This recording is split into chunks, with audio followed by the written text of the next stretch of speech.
Hi guys, this is Alea Jen and welcome back to my YouTube channel. So for today's video, nagpa-box ako kanina ng ng mga gamit ko or papuntang Pinas. So paano ko siya ginawa in one day lang. So mag-isa lang ako nung nakaraang pag-box ko. Grabe yung pagod ko noon. Pagod tsaka parang hindi ako nakatapos nun, tinulungan ako ng kaibigan ko, napapatulala na lang talaga ako sa pagod. So, ngayon is iba. Ang nangyari is, tawag nito, paano ako nung nakaraang linggo, kinausap ko yung yung parang may-ari ng shop na nagka-career dito sa may Dragon Center lang din, dito lang sa labas ng building namin. So, sabi ko sa kanya, magpapa-storage ako. So, namili ako nung time na yon, tapos, nilagay ko doon. Siguro mga 1/4 lang yung laman ng stripe bag. Tapos sabi ko, saglit lang kasi bibili pa ako. So, bumili ako ng 2 beses pa. Pumunta muna ako ng Welcome, bumili ako ng gatas, ng mga Milo, tsaka kung ano-ano pa doon yung binili ko. Tapos, bumalik uli ako. Yung stripe bag na nandoon is kinuha na ng lalaki na nagpipick up. Nilagay na sa deposit area nila. So sabi ko sa kanya, ibalik mo yon dito kasi next week, ibabox ko na yon. So sabi niya, sige. So nagtaka siya. So panibagong stripe bag na naman yung nakuha ko. Kasi nga, kinuha na yung isa may dala pa ako marami.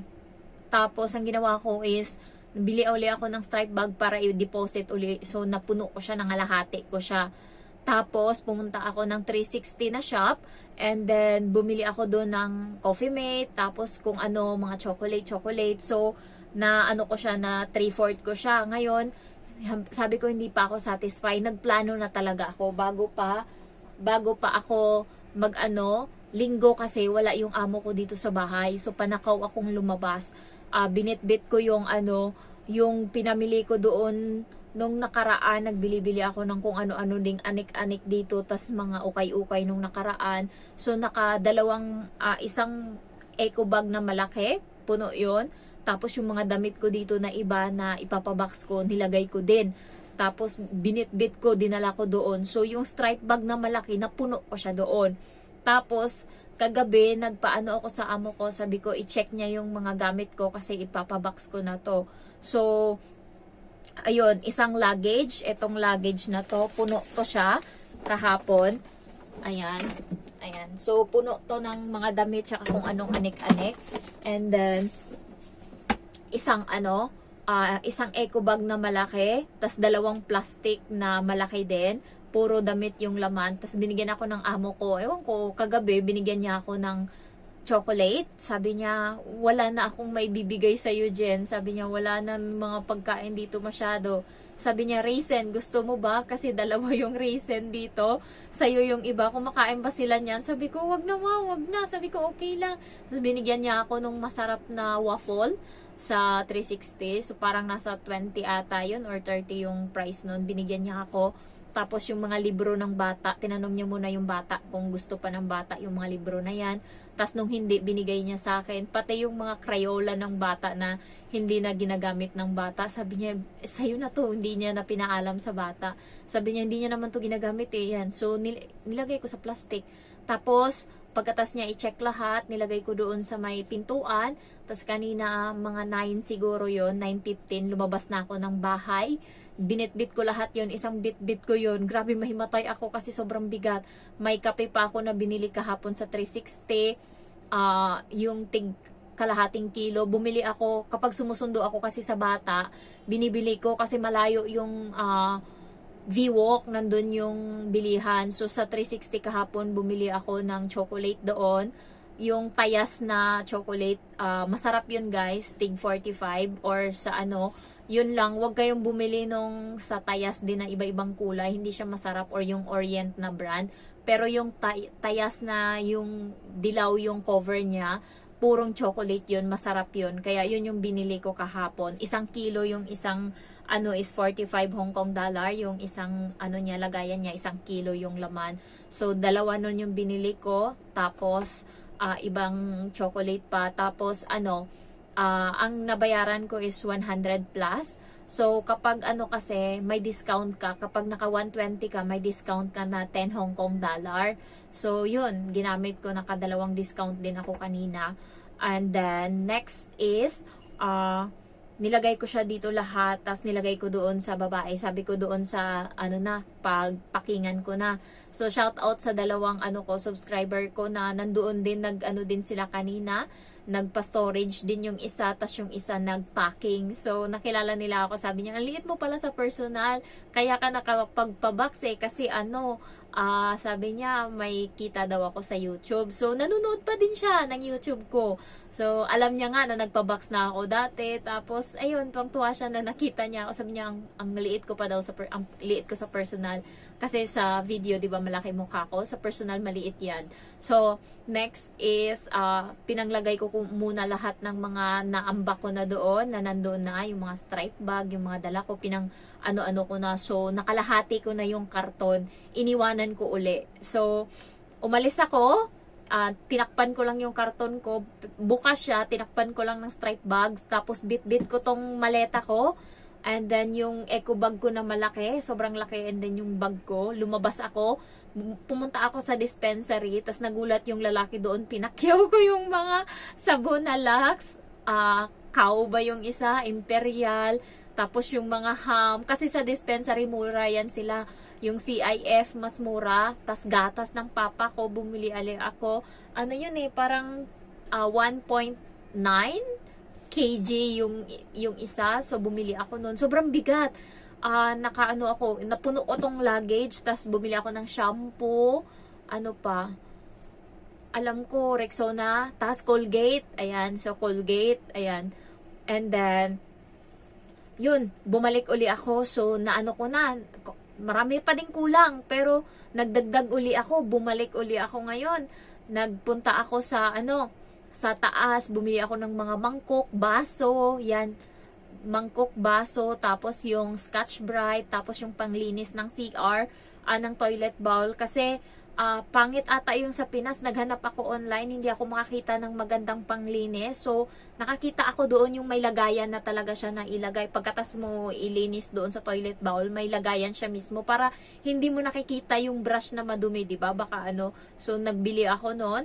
And then, ano pa ba yung binili ko? Hindi na ako bumili masyado ng noodles kasi hindi ganun ka. Sabi nila, masarap daw yung noodles dito. Pero, para sa akin, hindi ganun ka kaya konti lang, isang pack lang ata ng noodles yung binili ko.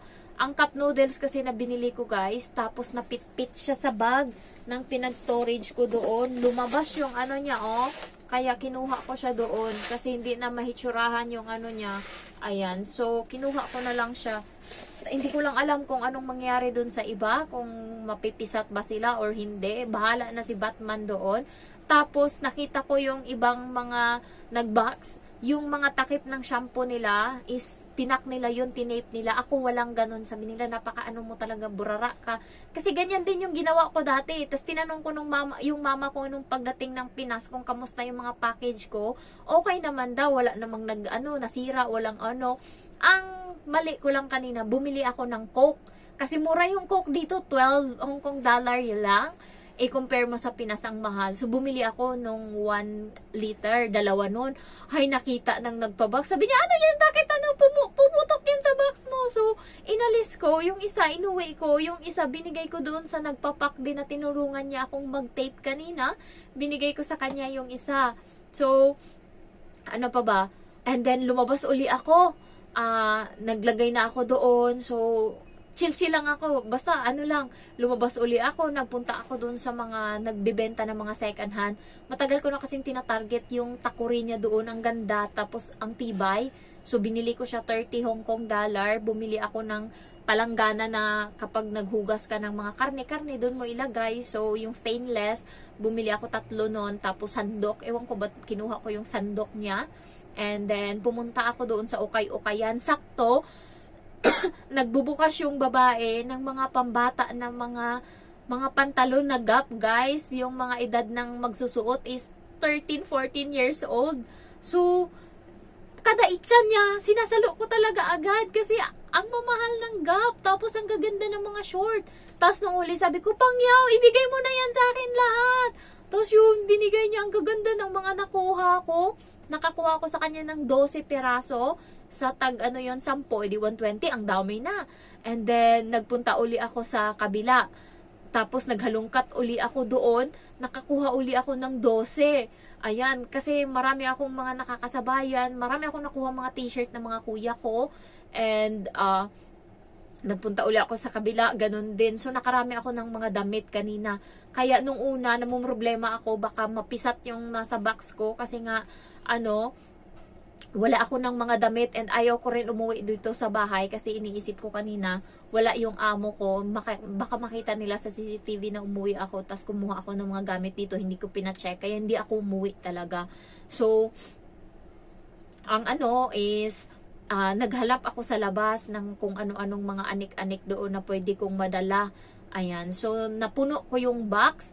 Bumili ako ng sapatos na bago. Tas yung luma ko. Alam ko kasi guys, yung kapatid ko sa Kuwait, hindi niya afford yung bumili ng sapatos doon. Sabi niya nga, yung afford niya lang daw na sapatos ngayon is yung sneakers daw. So, sabi ko sa kanya, sa'yo na yung sapatos ko na Adidas. Bago pa yun, hindi ko masyadong sinusuot yun kasi nanghinayang ako. Ang ganda kasi. Kaya sa kanya na, and bumili ako ng bago. Puti siya. Ganda din niya. So, nabili ko siya ng $499. Tinanong ko kasi yung jowa ko sa US kung ano yung sikat na brand doon. Sabi ko New Balance ba? Kasi plano ko sana New Balance yung bibilin ko na brand. Tapos sabi niya hindi. Adidas daw yung medyo sikat doon. Yung medyo popular. So yun yung binili ko. Tapos nagbili-bili pa ako sa 360 uli. Kasi sabi ng babae, kailangan kong madaliin kasi pipick upin na. And doon mismo sa pinagpakan ko, marami siyang binibenta and may promo ako na kapag nakabili ako ng 200 worth of grocery doon sa shop nila, may minus na 100 ako. So parang kalahati lang yung na bayaran ko. So nagdagdag ako ng mga tawag nito, Lux na sabon ba yun? Nakalimutan ko na kung anong brand yun. Lux ata na sabon, ayan. So marami akong nadagdag doon. Tapos Dove, 3 pack din. Kaya hindi na ako nakabili ng Dove doon sa labas. Doon na ako bumili. And lotion ng ate ko. And kape. Yun ata. Tapos nagdagdag ako uli. So far, sabi nung sa akin, bibigyan ko kayo ng tip. Sabi nung babae sa akin, bakit yan yung mga binibili mo? Sabi niya ganon. So parang hindi daw practical. Pero para sa akin, practical yung mga nabili ko. Kasi nga, ang bibigat nun. Ang bibigat. Kasi kung yun yung bibit-bitin ko pag uwi, mahirapan ako kasi more on liquid ako doon, more on shampoo, ganyan, sabon, tapos mga maling, marami akong maling doon, ano pa ba, yung mga dishwashing guys, dishwashing liquid, yung malaki, ganyan kalaki, sa mama ko, siguro ilang buwan niya yan maubos, sa ate ko, ganun din. So, yun, mabigat yun eh. Hindi ko yun kayang anuhin. Sabi niya, ang naman. Para sa akin, practical yung nabili ko. Compare sa kanya, ang binili niya mga tissue, guys. Pumunta siya ng Manning. Naubos niya yung pera niya sa mga tissue. Yung tissue roll, as in. Yun yung binili niya. Tapos, mga mantika. Ako, 500 liter lang na, 500 ml lang na mantika yung nabili ko. May toyo ako, yung all-purpose na toyo. Masarap yun siya. Kahit saan mo and bumili ako ng cornstarch, yung Knorr. Ayan, so bumili ako kasi sabi ko sa isip ko, lututuan ko yung mama ko ng niluluto ko dito. So, yung mga ingredients is binili ko na Knorr. Tapos, bumili ako ng vermicelli noodles nila dito. Iba yung natin sa Pinas, yung biho natin, di ba? Hindi ganun kasarap. Pero yung biho nila dito is masarap. So, yun, binili ko yun. And then, ano pa ba yung binili ko kanina? Basta marami akong damit talaga. Puro yan, ukay. Konti lang yung damit na pinamigay ko na brand new. Bumili ako sa Uniqlo, tsaka H&M. Yun.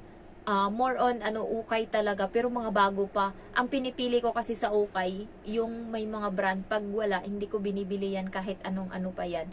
So, natuwa ako kanina sa nabox ko. Marami siya. And, kasi may mga discount akong nakukuha. Ayan. So, sa mga shop na pinupuntahan ko, kinukuha ko yung may mga discount. So, bukas, pupunta ako ng DS Grocery doon sa Central kasi meron pa akong voucher na kapag naka 120 Hong Kong dollar ata ako, may 20 na discount. So, kailangan ko rin pumunta ng Central kasi yung tagihawat sa mukha ko, nag-aano na siya kasi nga wala na akong BL na cream.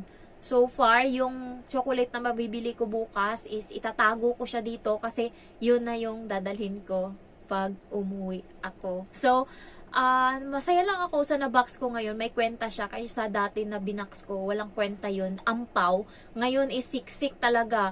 Umakyat ako sa taas ng box ko and tinungtungan ko yun. May nabili din akong baso na ang ganda niya. So, nilagay ko tatlong tasa yung nilagay ko doon sa loob ng takure para may pakinabang naman yung takure ko doon na binili. So, natutuwa lang ako sa laman ng box ko. Ito, first video to. Yung second video ko is yun yung time na nagbabox ako. Yun yung time na pinang-shoot ko yung box ko sa loob.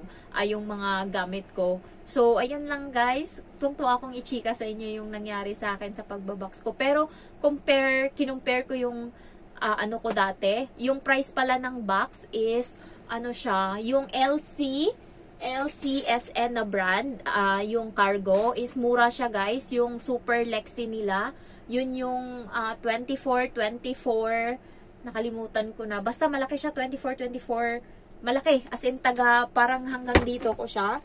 Ayan. Siya, 968 pa Visayas, pero pag Luzon ka lang, mura siya. Mindanao medyo mahal din. Ang pinakamahal sa lahat is papuntang Mindanao. Pero pag Luzon, Metro Manila, mura lang. Mas siya, mas budget. Alam mo yung mura and ang laki and ang taas. So kaysa doon sa Amazing Speed nila na pandak siya kanina. Kaya mas worth it yung nakuha ko. Yung LBC naman guys is yung nila, yung tawag nito, large nila, extra large na nga yun eh. Extra large nila, tsaka yung Super Lexi nito is mas malaki pa to. Mas malaki pa tong Super Lexi. Kaya kung ako sa inyo, LCSN, yung maganda daw, air fried, maganda din daw, and yung all-in ba yun? Pero yung LBC, para sa inyo, kung trusted kayo sa LBC, pero itong LCSN, mabilis lang daw to dumating doon. Ang all-in din sa Central, all-in ba yun? Yan. And air freight, mabilis lang daw. So, ang matagal is yung dati kong cargo, Amazing Speed. Siya, na almost 2 months. Tapos parati ko pang kinukulit yung, yung nagde-deliver, na i-deliver na doon sa, sa bahay. And, yun, lang. Thank you for watching. I love you all. Bye-bye.